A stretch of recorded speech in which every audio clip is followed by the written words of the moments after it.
আসসালামু আলাইকুম ওয়া রাহমাতুল্লাহি ওয়া বারাকাতুহু। আলহামদুলিল্লাহি রাব্বিল আলামিন ওয়াসসালাতু ওয়াসসালামু আলা সাইয়্যিদিল আমবিয়াই ওয়াল মুরসালিন ওয়া আলা আলিহি ওয়া আসহাবিহি আজমাইন। সুপ্রিয় দর্শক শ্রোতা, অনেক অনেক প্রীতি ও শুভেচ্ছা জানাচ্ছি আলোকিত প্রতিদিন অনুষ্ঠানের পক্ষ থেকে। যে যেখান থেকে এই অনুষ্ঠান দেখছেন, আশা করছি সকলে ভালো আছেন, সুস্থ আছেন, নিরাপদে আছেন। মহান প্রতিপালকের কাছে আমরা দোয়া করছি, ভালো রাখুন, সুস্থ রাখুন, নিরাপদে রাখুন সবখানে সবসময় আপনাদের।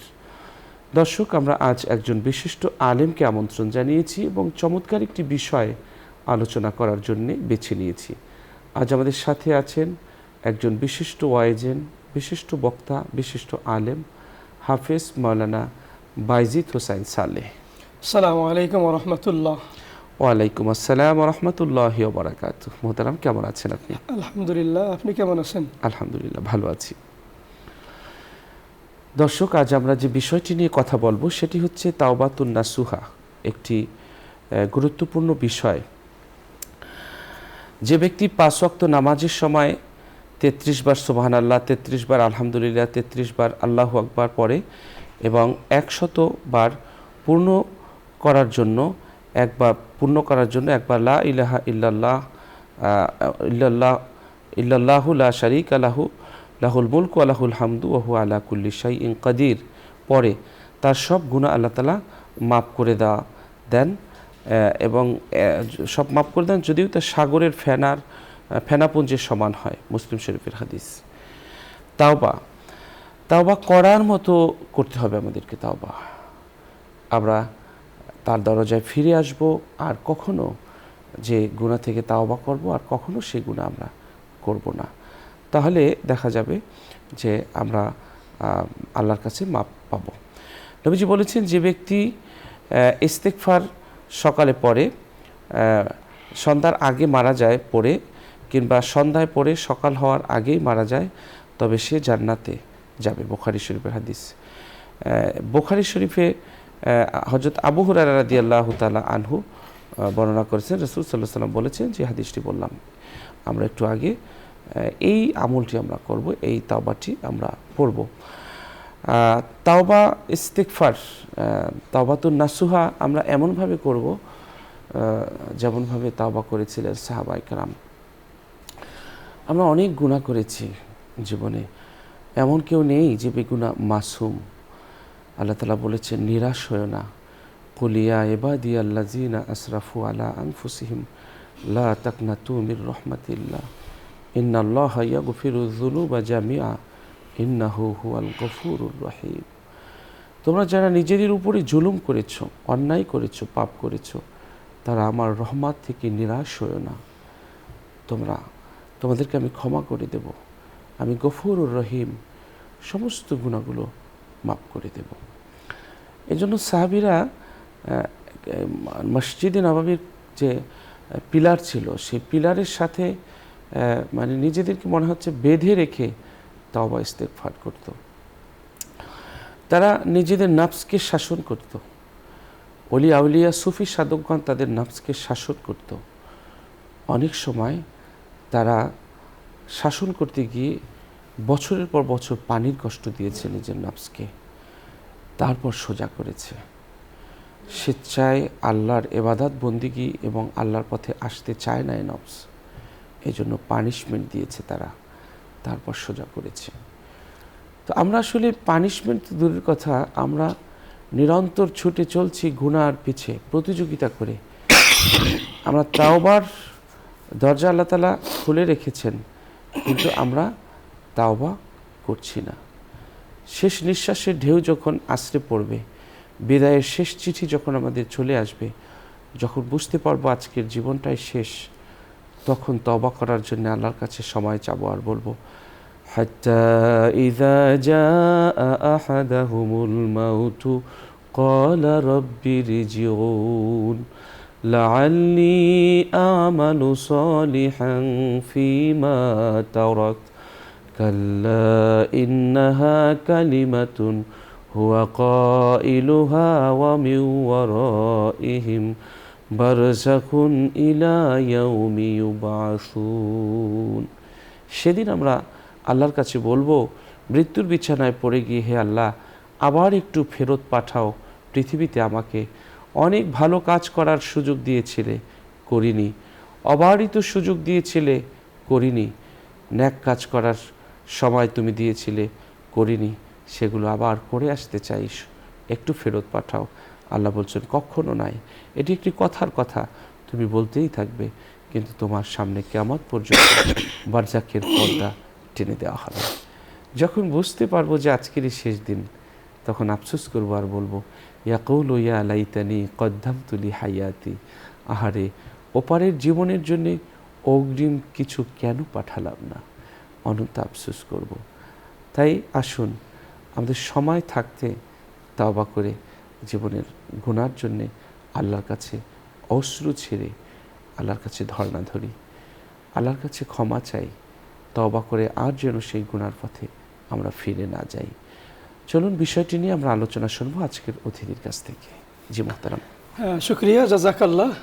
বিজ্ঞ উপস্থাপক মাওলানা সেলিম হোসাইন আজাদি, আপনাকে অসংখ্য মোবারকবাদ। সুন্দর একটি বিষয় নির্ধারণ করেছেন। আল্লাহ রাব্বুল আলামিন পবিত্র কোরআনুল কারীমের সূরা তাহরিমের ৮তম আয়াতে ইরশাদ করেছেন, বিসমিল্লাহির রহমানির রহিম, ইয়া আইয়ুহাল্লাযীনা আমানু তুবু ইলাল্লাহি তাওবাতান নাসুহা আসা রাব্বুকুম আন ইউকাফিরা আনকুম সাইয়্যাতিকুম ইলা আখিরিল আয়া। তাওবাতুন নাসুহা গুরুত্বপূর্ণ একটি বিষয়।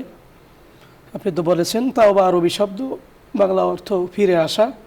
আর তাওবাতু আন নাদামা, লজ্জিত অনুতপ্ত হওয়া। তো আমরা কোথায় ফিরে আসব? আমরা ফিরে আসব গুনার পথ থেকে ভালোর পথের দিকে, অন্যায় অন্ধকার থেকে মিনাজ জুলুমাত ইলান নূর, অন্ধকার থেকে আলোর দিকে আমরা ফিরে আসব। যে নামাজ পড়ে না, সে ওটা বাদ দিয়ে এই পথে ফিরে আসবে যে সে নামাজ পড়বে, এবং অন্য অন্য যে গুনাহ করে সেই গুনাহ ছেড়ে সে দ্বীনের পথে চলবে, ইসলামের পথে সে চলবে। এটাই হলো তাওবা। এই জন্য আল্লাহ রাব্বুল আলামিন বলেছেন, হে মুমিনগণ, তোমরা আল্লাহর দরবারে তাওবা করো নাসুহা, একবারে খাঁটি, কোনো ভেজাল নাই, নির্ভেজাল। আল্লাহর দরবারে তাওবা করবে, তাওবাতুন নাসুহা, খাঁটি তাওবা। হযরত হাসান বসরি রহমতুল্লাহ আলাইহি তিনি বলেছেন যে খাঁটি তাওবা হলো লজ্জিত এবং অনুতপ্ত হওয়া আল্লাহর কাছে, এবং যে অঙ্গ প্রত্যঙ্গ দ্বারা সে গুনাহ করেছে ওই অঙ্গ প্রত্যঙ্গগুলোকে গুনাহ থেকে সে ফিরে রাখবে। এটা হলো খাঁটি তাওবা, তাওবাতান নাসুহা। হযরত কালবি রহমতুল্লাহ আলাইহি তিনি বলেছেন যে রসনা অর্থাৎ জিহ্বা দ্বারা, মুখ দ্বারা সে আল্লাহর কাছে ইস্তেগফার করবে, ক্ষমা চাইবে, আস্তাগফিরুল্লাহ। হাদিস শরীফ আল্লাহ রসুল বলেছেন, আব্দুল্লাহ ইবনে আব্বাস রাদিয়াল্লাহু তাআলা আনহু থেকে বর্ণিত, যে আল্লাহ রসুল বলেছেন, মাল্লাজিমাল ইস্তিগফার জাআলাল্লাহু লাহু মিন কুল্লি দাইকিন মাখরাজা ওয়া মিন কুল্লি হাম্মিন ফারাজা ওয়া রাযাকাহু মিন হাইসু লা ইয়াহতাসিব। গুনাহ হয়ে গেলে লজ্জিত অনুতপ্ত তো হবই, পাশাপাশি অন্তরে জবান দিয়ে আল্লাহর কাছে ইস্তেগফার করতে হবে, আস্তাগফিরুল্লাহ, আস্তাগফিরুল্লাহ, আল্লাহ আমি তোমার কাছে ক্ষমা চাই, মাপ চাই। এজন্য কলবি রহমতুল্লাহ আলাইহি বলেছেন, জিহ্বা দ্বারা সে ইস্তেগফার করবে এবং গুনাহের জন্য লজ্জিত অনুতপ্ত হবে, এবং ভবিষ্যতে আর গুনাহ সে করবে না, এই বিষয়ে সে দৃঢ় ওয়াদাবদ্ধ হবে, সংকল্পবদ্ধ হবে। এটার নাম হলো তাওবাতুন নাসুহা। হযরত নোমান ইবনে বাশীর রাদিয়াল্লাহু তাআলা আনহু তিনি বলেন, আল্লাহর রসুল বলেছেন, এখানে তিনি আরেকটি যোগ করেছেন যে তাওবাতুন নাসুহা, খাঁটি তওবা কাকে বলে। তিনি বলেছেন যে সে লজ্জিত হবে, অনুতপ্ত হবে, পিছনের গুনার জন্য আল্লাহর কাছে ক্ষমা চাইবে, ভবিষ্যতে করবে না বলতে সে গুনাহ করার ইচ্ছাও করবে না, ওই চিন্তাই তার অন্তরে আনতে পারবে না, আসবে না। এটাই হলো তাওবাতুন নাসুহা। তিনি হযরত ওমর ইবনে খাত্তাব রাদিয়াল্লাহু তাআলা আনহুকে জিজ্ঞেস করলেন, হযরত ওমর ইবনে খাত্তাব রাদিয়াল্লাহু তাআলা আনহু তিনি বলেছেন যে সে তাওবাতুন নাসুহা হলো গুনাহ করেছে, গুনাহ আর করবে না, অঙ্গ প্রত্যঙ্গগুলোকে সে বিরত রাখবে এবং গুনাহ করার ইচ্ছাও সে পোষণ করবে না। এটা হলো তাওবাতুন নাসুহা। আল্লাহ সুবহানাহু পবিত্র কোরআনুল কারীমে প্রায় ৭০ জায়গায় তাওবার কথা বলেছেন। যেমন সূরা নূরের মধ্যে ৩১তম আয়াতে, লম্বা আয়াত, শেষ অংশে আল্লাহ বলেছেন ওয়াতুবু ইলাল্লাহি জামিআন আইয়ুহাল মুমিনুনা লাআল্লাকুম তুফলিহুন, তোমরা তওবা করো একত্রিতভাবে, সমষ্টিগতভাবে। তওবা ব্যক্তিগতভাবে আমরা করব। আমার ব্যক্তিগত গুনাহ আমি জানি, আল্লাহ ভালো জানেন। আমার এমন গুনাহ আছে আমার স্ত্রী জানে না, অথচ একসাথে বছর 3 বছর 40 বছর 50 বছর 70 বছর একসাথে থাকে। স্বামীর এমন গুনাহ আছে স্ত্রী জানে না, স্ত্রীর এমন গুনাহ আছে স্বামী জানে না। এই ব্যক্তিগত তওবা কিন্তু আছে, আল্লাহ আমি তো গুনাহ করেছি, আমার স্ত্রী জানে না, আপনি তো জানেন, আল্লাহ আপনি আমাকে মাফ করেন। নীরবে নিবৃতে আল্লাহর কাছে কাঁদতে হবে। আবার সমষ্টিগতভাবে অনেক গুনাহ হয়ে যায়, একসাথে গুনাহ হয়। বন্ধু বান্ধব আছে, রাস্তা দিয়ে হাঁটতেছে, গেছে, একজনের ডাব দেখে পছন্দ হয়েছে, খেয়েছে। আম পেকেছে, আম খেয়েছে। একজন একটা ছাগল ধরে এনে একসাথে খেয়ে ফেলেছে। এটা কিন্তু বান্দার যে হকটা সে নষ্ট করলো। এই তওবাটা সমষ্টিগতভাবে তওবা করতে হবে আল্লাহর কাছে। এজন্য আল্লাহ বলেছেন ওয়াতুবু ইলাল্লাহি জামিআন আইয়ুহাল মুমিনুন, সমষ্টিগতভাবে তওবা। মুহতারাম, আপনি ওয়াজ মাহফিলে আলোচনা করেন, চমৎকার আলোচনা করেন, সুন্দর ওয়াজ মাহফিলগুলো যখন হয় আমরা মুনাজাতের আগে কিন্তু ইস্তেগফার করান। এটা সমষ্টিগতভাবে তওবা করতে হবে, আল্লাহর কাছে মাপ চাইতে হবে। জাতির ক্রান্তি লগ্নে আমাদের যখন কোনো বিপদ হয়, ভূমিকম্প হয় এবং ভূমিধস হয়, জলোচ্ছ্বাস হয়, এই ক্ষেত্রে উচিত হবে সবাইকে আল্লাহর কাছে তওবা করা, মাপ চাওয়া যে আল্লাহ আমি গুনাহ করেছি, আমার গুনার কারণে আপনি আমাকে এমন কোনো আযাব দিয়েন না যে আযাব গজব আমি বা আমরা সইতে পারবো না। এজন্য একত্রিতভাবে আল্লাহর কাছে তওবা করতে হবে। তো আমরা তো মানুষ, ভুল হতেই পারে, ভুল তো হওয়াটাই স্বাভাবিক। ভুল ছিল না নবীদের, আল আম্বিয়া ও মাসুম, ও নবীরা হলেন নিষ্পাপ মাসুম। এরপরেও আমার নবীর জীবনে কোনো গুনাহ ছিল না, পাপ ছিল না, এরপরেও নবীজি কিন্তু 100 বার ইস্তেগফার করেছেন, তওবা করেছেন, করতে বলেছেন ইয়া আইয়ুহান নাস তুবু ইলাল্লাহ ফাইন্নী আতুবু ইলাইহি মিয়াতা মাররা। অন্য বর্ণনা আসছে যে 70 বার, কোনো বর্ণনা আসছে 100 বার। আল্লাহর নবীজির জীবনে কোনো গুনাহ ছিল না, অথচ নবীজি 100 বার ইস্তেগফার করেছেন বা 70 বার করেছেন। কেন করেছেন? যদি প্রশ্ন করেন নবীর জীবনে কোনো গুনাহ ছিল না, এরপরেও নবীজি 100 বার ইস্তেগফার করেছেন, কেন করেছেন? এজন্য আল্লাহ রাব্বুল আলামিনের দরবারে তার মর্যাদা যেন আল্লাহ আরো বুলন্দ করেন। ওয়া রাফা'না লাকা যিকরাক, নবীজির আলোচনা আল্লাহ সমুন্নত করেছেন। আমি, আপনি, আমরা কেউ যদি নবীজির আলোচনা নাও করি, আল্লাহ সুবহানাহু ওয়া তাআলা নবীজির আলোচনা মর্যাদা সমুচ্ছেদ একেবারে উপরে আল্লাহ তুলে ধরেছেন, হবে সব জায়গায় আমি আপনি না করলেও। এরপরেও নবীজি গুনাহ ছিল না, তওবা করেছেন। কেন? 1500 বছর পরে এসে আমার উম্মত, আমার গুনাহগার উম্মত গুনাহ করে করে পেরেশান হয়ে যাবে, পাগল হয়ে যাবে, ঘরে বলতে পারবে না, বাড়িতে বলতে পারবে না, কারো কাছে বলতে পারবে না। দেখবে আমার নবীজির জীবনের দিকে, পূত পবিত্র জীবন, আমার নবী কি করেছে।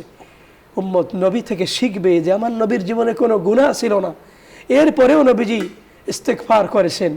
নবী দেখে, নবীজির ওই জীবন থেকে শিক্ষা নিয়ে উম্মত যখন ইস্তেগফার করবে, আল্লাহর কাছে মাপ চাইবে, আস্তাগফিরুল্লাহ আস্তাগফিরুল্লাহ, আল্লাহ আমি তোমার কাছে ক্ষমা চাই, মাপ চাই, চোখের পানি ফেলে যখন কাঁদবে, আল্লাহ রাব্বুল আলামিন তার জীবনের গুনাহগুলো ক্ষমা করে দিবেন।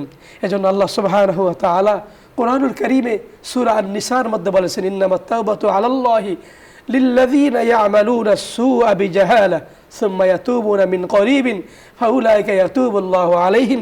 কেউ যদি অজ্ঞতাবশত ভুলে, ইচ্ছায় হোক অনিচ্ছায়, অজ্ঞতাবশত কোনো অন্যায় করেছে, ভুল করেছে, সে যদি আল্লাহর কাছে তওবা করে ফিরে আসে, মাপ চায়, আল্লাহ রাব্বুল আলামিন তাকে মাফ করে দিবেন, তাকে আল্লাহ ক্ষমা করে দিবেন। আল্লাহ তো রহমান আর রহমান। আমরা সূরাতুল ফাতিহার মধ্যে তেলাওয়াত করি আলহামদুলিল্লাহি রাব্বিল আলামিন আর রহমানির রহিম, রহমানাদ দুনিয়া ওয়া রহিমাল আখিরা। দুনিয়ার বাসীদের জন্য তিনি রহমান, নামাজ পড়লেও তিনি খাওয়াবেন, না পড়লেও তিনি খাওয়াবেন, চোরকেও তিনি খাওয়ান, ভালো মানুষকেও তিনি খাওয়ান, সবাইকেই খাওয়াবেন। কিন্তু কিয়ামতের ময়দানে, রোজ মাহশারের দিনে যখন কিয়ামত কায়েম হয়ে যাবে, সেদিনের হিসাবটা ভিন্ন হবে, চিত্রটা ভিন্ন হবে, পরিবেশটা সম্পূর্ণ ভিন্ন হবে। সেটা হবে কি? ওয়া রহিমাল আখিরা। তিনি শুধু মুমিনদের, যারা তওবা করেছে, আল্লাহর কাছে মাপ চেয়েছে, ঈমান এনেছে, নেক আমল করেছে, ওই মানুষগুলোর জন্য আল্লাহ সেদিন হবেন রহিম। সেদিন কাফের মুশরিক তাদের জন্য হবেন তিনি জাব্বার, তাদের জন্য তিনি হবেন কহ্হার। এজন্য আল্লাহ রাব্বুল আলামিনের দরবারে আমাদেরকে তওবা করা উচিত। সেই তওবাতুন নাসুহা আল্লামা কাজী নাসিরউদ্দিন বাইজাবি রহমতুল্লাহ আলাই তিনি বাইজাবি শরীফে লিখেছেন, হযরত আলী ইবনে আবি তালিব রাদিয়াল্লাহু তাআলা আনহুকে প্রশ্ন করা হয়েছিল যে খাঁটি তওবা কি, তওবাতুন নাসুহা কি? তিনি বলেছিলেন 6টি জিনিসের সমন্বয় হলো তওবাতুন নাসুহা। তার মধ্যে একটি হলো সে গুনাহের জন্য লজ্জিত হবে, অনুতপ্ত হবে। 2 নম্বর হলো কোনো ফরজ বা ওয়াজিব যদি তার বাদ যেয়ে থাকে, কাজা হয়ে থাকে, সেটা তিনি আদায় করবেন। ফরজ নামাজ আমাদের অনেকের ছুটে যায়, আমরা মসজিদে যাই, বসে থাকি, বসে না থেকে আমরা যদি উমরি কাজা আদায় করি, কাজা নামাজটা আদায় করি, আমাদের সময়টা কাটবে বা আমাদের কিছু তো আমার কাজা নামাজ আদায় করার কারণে আল্লাহর কাছে তো কিছুটা হলে আমরা মাপের ক্ষেত্রে এগিয়ে যাব। এজন্য কাজা নামাজ আমাদের আদায় করা দরকার। কাজা নামাজ ফরজ, কারো যদি নামাজ কাজা হয়ে যায় সে শুধু ফরজটা আদায় করবে, সুন্নত আদায় করার প্রয়োজন হবে না। ওয়াজিব নামাজ যদি কাজা হয়ে যায় ওয়াজিব নামাজ সে আদায় করবে, আমরা কাজা নামাজ আদায় করতে হবে। 3 নম্বরে মানুষের কোনো হক যদি সে নষ্ট করে থাকে, এই হক কিন্তু তাকে ফিরিয়ে দিতে হবে। অথবা আরেকটা বলা হয়েছে 4 নম্বরে যে কারো থেকে যদি সে কোনো হক মেরে থাকে সেটা তাকে ফিরিয়ে দিতে হবে। কেউ যদি তার প্রতি বেজার থাকে, অসন্তুষ্ট থাকে, তাকে সন্তুষ্ট করতে হবে, রাজি করতে হবে। এবং এরপরে সে দ্বিতীয়বার গুনাহ করার পরে সে তওবা করছে, আমি গুনাহ করলাম, আস্তাগফিরুল্লাহ আস্তাগফিরুল্লাহ, আল্লাহ আমার মাফ করিয়া দেন, আবার সুযোগ পেলেই আমি যদি গুনাহ করি তাহলে তো এটা তাওবাতুন নাসুহা হবে না। হযরত আলী রাদিয়াল্লাহু তাআলা আনহু বলেছেন, প্রথমবার গুনাহ করার পরে সে যে তওবা করেছে, আল্লাহর কাছে মাফ চেয়েছে, ক্ষমা চেয়েছে, এরপরে দ্বিতীয়বার সে আর গুনাহ করবে না, এই ধরনের তার সংকল্পবদ্ধ হতে হবে। এবং 6 নম্বরে তিনি বলেছেন সে আল্লাহর নাফরমানি যেভাবে করেছে, এখন তওবা করার পরে আল্লাহর অনুগত হবে, আল্লাহর আনুগত্য করবে। আতিউল্লাহ ওয়া আতিউর রাসূল উলিল আমরি মিনকুম, আল্লাহর আনুগত্য করবে এবং আল্লাহর আনুগত্যের মাধ্যমে সে তার দিলকে, আত্মাকে সে পবিত্র করবে। এটাই হলো তাওবাতুন নাসুহা। এজন্য রাহমাতুল লিল আলামিন আল্লাহর নবীজি তিনি কিন্তু কেঁদেছেন, কাঁদতেন। ইন তুআযিবহুম ফাইন্নাহুম ইবাদুক ওয়া ইন তাগফির লাকুম ফাইন্নাকা আনতাল আজিজুল হাকিম। আল্লাহ রাসূল আল্লাহর কাছে যে আল্লাহ তুমি যদি আমাদেরকে শাস্তি দাও, এরপরেও তো আমরা তোমার বান্দা, আল্লাহর কাছে চোখের পানি ফেলে কেঁদেছেন। চোখের পানি আল্লাহর কাছে এত প্রিয় যে চোখের পানির চেয়ে আর শক্তিশালী কোনো জিনিস আল্লাহর কাছে নেই। এজন্য রাহমাতুল লিল আলামিন তিনি কেঁদেছেন। আল্লাহ রাব্বুল আলামিন কোরআনুল কারীমে বলেছেন, ফালিয়াদহাকু কলিলাও ওয়া লিয়াবকু কাসীরা, তুমি বেশি বেশি করে কাঁদো, কম কম করে হাসো। দুনিয়াতে যদি আমরা বেশি বেশি করে কেঁদে যেতে পারি তাহলে কবরে আমাদের কাঁদা লাগবে না। আর দুনিয়াতে যদি আমি হাসি, গাফেল থাকি, অমনোযোগী থাকি, আল্লাহর ব্যাপারে যদি আমার কোনো চিন্তা ফিকির না থাকে, আমি যদি আল্লাহর বিধানগুলো পালন না করি, তাহলে তো আমাকে কবর গেলে কাঁদতে হবে। এজন্য তাওবাতুন নাসুহা এমন তাওবা, আল্লাহর রাসূল বলেছেন, আত্তাইবু আনিজ যামবি কামাল্লা যামবা লাহু, গুনাহ থেকে কেউ যদি তওবা করে, মাপ চায়, আল্লাহর কাছে ক্ষমা চায়, আস্তাগফিরুল্লাহ রব্বি মিন কুল্লি যামবি ওয়া আতুবু ইলাইহি লা হাওলা ওয়ালা কুওয়াতা ইল্লা বিল্লাহিল আলিয়্যিল আযীম। এটাও হাদিসের তওবা করার যেই বাক্য, এটা আল্লাহ রাসূল শিক্ষা দিয়েছেন। আরেকটি বর্ণনায় আসছে, আস্তাগফিরুল্লাহাল আযীম আল্লাযী লা ইলাহা ইল্লা হুয়াল হাইয়ুল কাইয়্যুম ওয়া আতুবু ইলাইহি লা হাওলা ওয়ালা কুওয়াতা ইল্লা বিল্লাহিল আলিয়্যিল আযীম। এই ইস্তিগফার কেউ যদি সকালবেলা 7 বার পরে আল্লাহ রাব্বুল আলামিন তাকে ক্ষমা করে দিবেন। এরপরে ইস্তিগফারের ক্ষেত্রে, তওবার ক্ষেত্রে গুরুত্বপূর্ণ একটি হলো সাইয়্যিদুল ইস্তিগফার, আল্লাহুম্মা আনতা রাব্বি লা ইলাহা ইল্লা আনতা খালাকতানি ওয়া আনা আবদুকা ওয়া আনা আলা আহদিকা ওয়া ওয়াদিকা মাসতাতাতু। এই যে সাইয়্যিদুল ইস্তিগফার কেউ যদি ফজরের পরে তেলাওয়াত করে, ওই দিন যদি সে মারা যায়, আল্লাহ রাব্বুল আলামিন তাকে মাফ করে জান্নাতের মেহমান বানিয়ে নেবেন। তো আবার যদি কেউ যদি সন্ধ্যায় এই সাইয়্যিদুল ইস্তিগফার করে, ইস্তিগফার আল্লাহর কাছে ক্ষমা চাইবে, ক্ষমা চাওয়ার জন্য যে শ্রেষ্ঠ অবলম্বন, শ্রেষ্ঠ মাধ্যম হলো সাইয়্যিদুল ইস্তিগফার, ইস্তিগফারের সর্দার, শ্রেষ্ঠতম ইস্তিগফার। এটা যদি সন্ধ্যার পরে কেউ তেলাওয়াত করে, এত সুন্দর শব্দ, এত সুন্দর অর্থ, আল্লাহর কাছে একাগ্র চিত্তে কায়মনা বাক্যে যদি ক্ষমা চায়, মালিক আমি গুনাহ করেছি, আমি অন্যায় করেছি, আপনি আমাকে মাফ করেন, আপনি আমাকে ক্ষমা করেন, আল্লাহ রাব্বুল আলামিন তওবা ইস্তেগফার করার নামে ক্ষমা করে দিবেন। সাইয়্যিদুল ইস্তেগফার সন্ধ্যার পরে তেলাওয়াত করার কারণে, আমল করার কারণে সে যদি রাতের মধ্যে মারা যায়, আল্লাহ রাব্বুল আলামিন তাকে মাফ করবেন, জান্নাতের মেহমান আল্লাহ তাকে বানিয়ে নেবেন। অর্থাৎ একটি ভালো কাজ করার সে ইচ্ছা পোষণ করেছে কিন্তু করতে পারেনি, তবুও একটা সওয়াব আল্লাহ তাআলা তার আমলনামায় লিখে দিবেন। চমৎকার বলছিলেন। দর্শক, আমরা খুব গুরুত্বপূর্ণ আলোচনা শুনছি মোহতারমের কাছ থেকে। আল্লাহ তাআলা কোরআনুল কারিমে বলেছেন যে আল্লাহ এমন নন তারা ক্ষমা চাইবে অথচ তিনি শাস্তি দেবেন। সূরা আনফাল 33 নং আয়াত। বান্দা আল্লাহর কাছে তওবা করলে, পাপ থেকে ফিরে আবার আল্লাহর কাছে আনুগত্যের দিকে ফিরে আসলে আল্লাহ সীমাহীন খুশি হন। তার খুশির তুলনা হলো এক ব্যক্তি জনমানব শূন্য মরুভূমিতে থেমেছে, তার সঙ্গে তার বাহন, যার পিঠে তার খাদ্য এবং পানীয় রয়েছে। সে একটু বিশ্রাম করতে গিয়ে ঘুমিয়ে গিয়েছে, ঘুম থেকে উঠে দেখে যে তার বাহন হারিয়ে গেছে। মরুভূমির প্রচণ্ড রোদ এবং পিপাসায় ক্লান্ত সে যখন নিশ্চিত মৃত্যুকে মেনে নিয়ে এক সময় অবসাদে ঘুমিয়ে পড়ে, ঘুম থেকে উঠে সে দেখতে পায় যে তার উট তার পাশে দাঁড়িয়ে রয়েছে। নিশ্চিত মৃত্যুর হাত থেকে রক্ষা পেয়ে সে এতই খুশি হয় যে সে আল্লাহর কৃতজ্ঞতা প্রকাশ করতে গিয়ে বলে ফেলে, হে আল্লাহ, আপনি আমার দাস, আমি আপনার প্রভু। আনন্দে অতিশয্যে সে ভুল করে ফেলে। উট ফিরে আসতে এই ব্যক্তি যত আনন্দিত হয়েছে, কোনো পাপী বান্দা পাপ থেকে ফিরে আসলে বা তাওবা করলে আল্লাহ তার চেয়েও বেশি খুশি হয়ে থাকেন। নবীজি বলেছেন, সেই ব্যক্তি সৌভাগ্যবান যে তার আমলনামায় অনেক বেশি ইস্তেগফার পেয়েছে। সুবহানাল্লাহ। ইবনে মাজায় হাদিসটি বর্ণিত হয়েছেন। নবীজি বলেছেন যে ব্যক্তি দিনে ইস্তেগফার পাঠ করবে, এই ইস্তেগফার পাঠ করবে, সন্ধ্যার আগেই তার মৃত্যু হলে তিনি জান্নাতি। যে ব্যক্তি রাতে এই ইস্তেগফার পাঠ করবে, সকালের আগেই তার মৃত্যু হলে তিনি জান্নাতি। সেটা আমরা আলোচনা করেছি যে ইস্তেগফার কিভাবে করতে হবে। এরপর আমরা আরেকটি বিষয় আমরা জানাতে চাই, সেটি হলো রাসূল সাল্লাল্লাহু আলাইহি ওয়াসাল্লাম খুব গুরুত্ব সহকারে আমাদেরকে বলেছেন যে প্রত্যেক আদম সন্তানই গুনাহগার, আর গুনাহগারদের মধ্যে সবচেয়ে উত্তম হলো তাওবাকারী। নবীজি বলেছেন যে গুনাহ হতে তাওবাকারী বান্দা এমন যার কোনো গুনাহই নেই।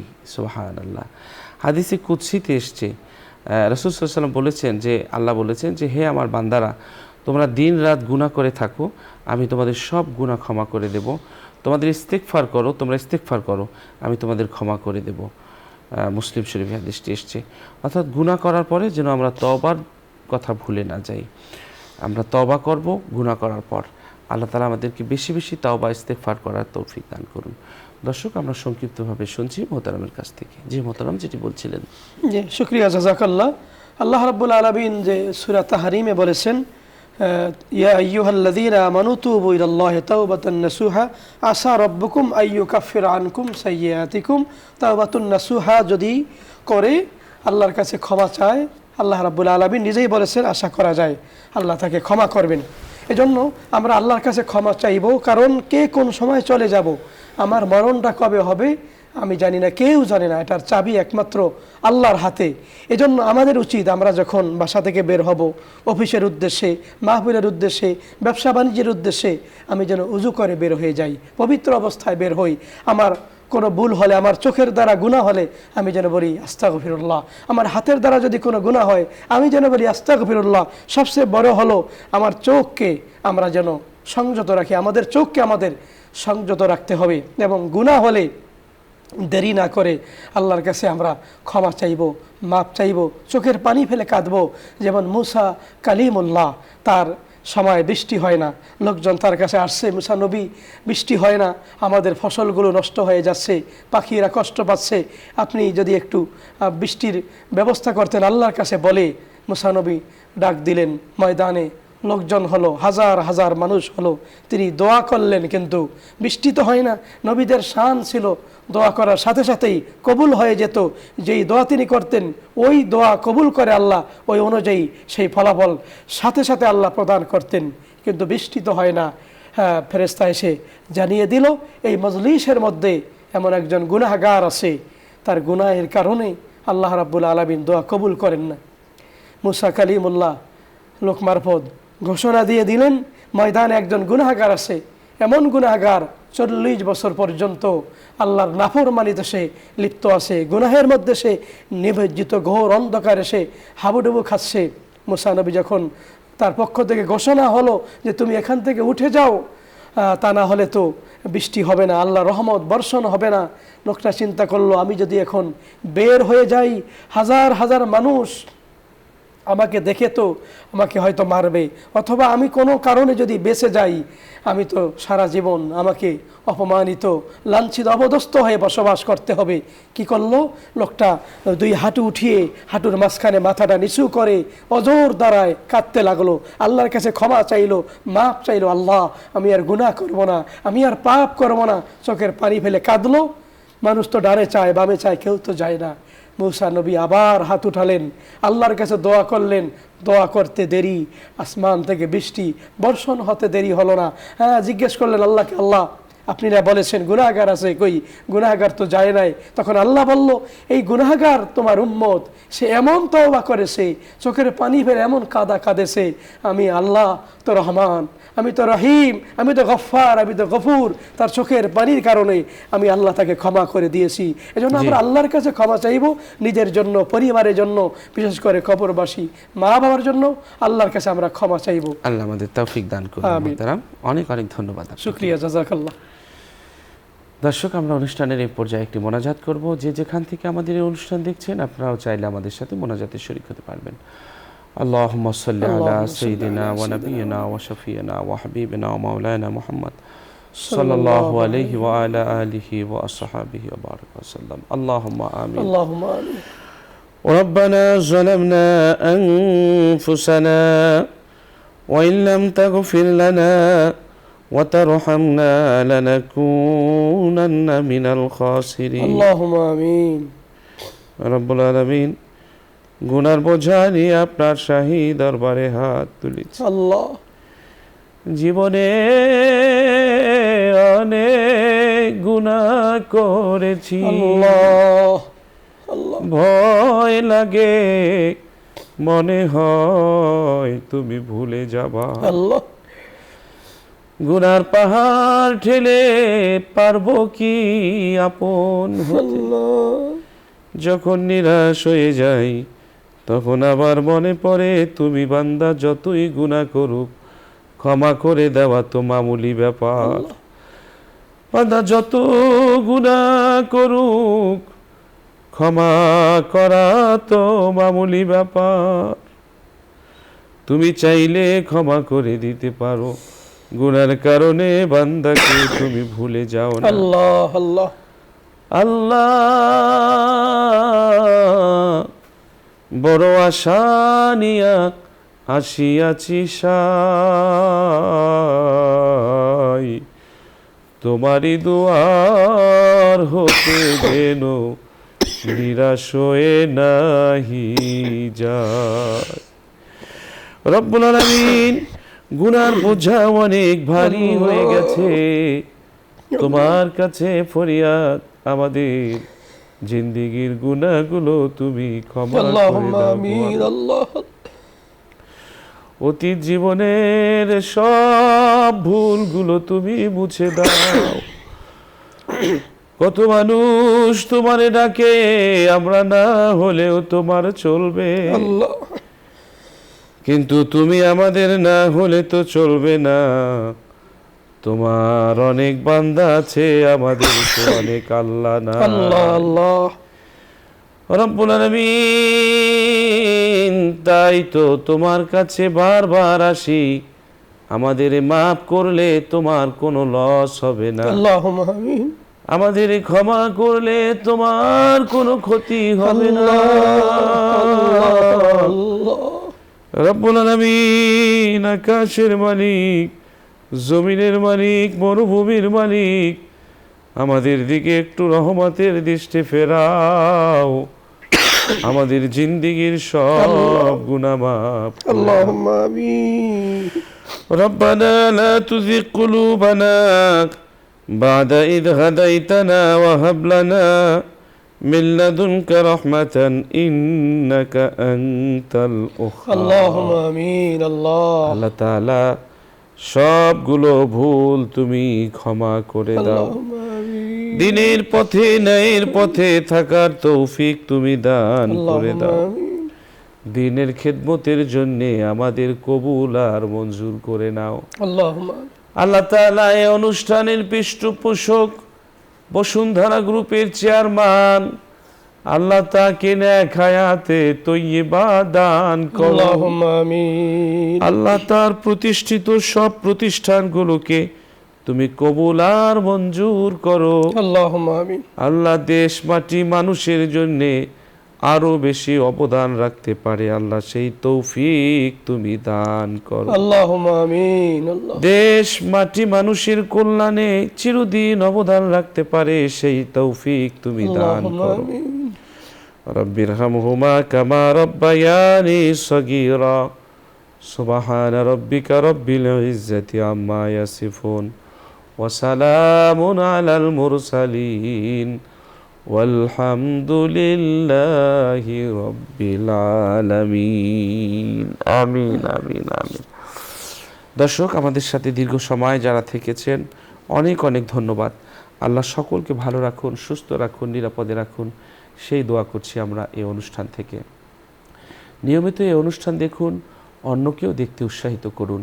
একটি ভালো কাজ প্রচারের মাধ্যম হন আপনিও।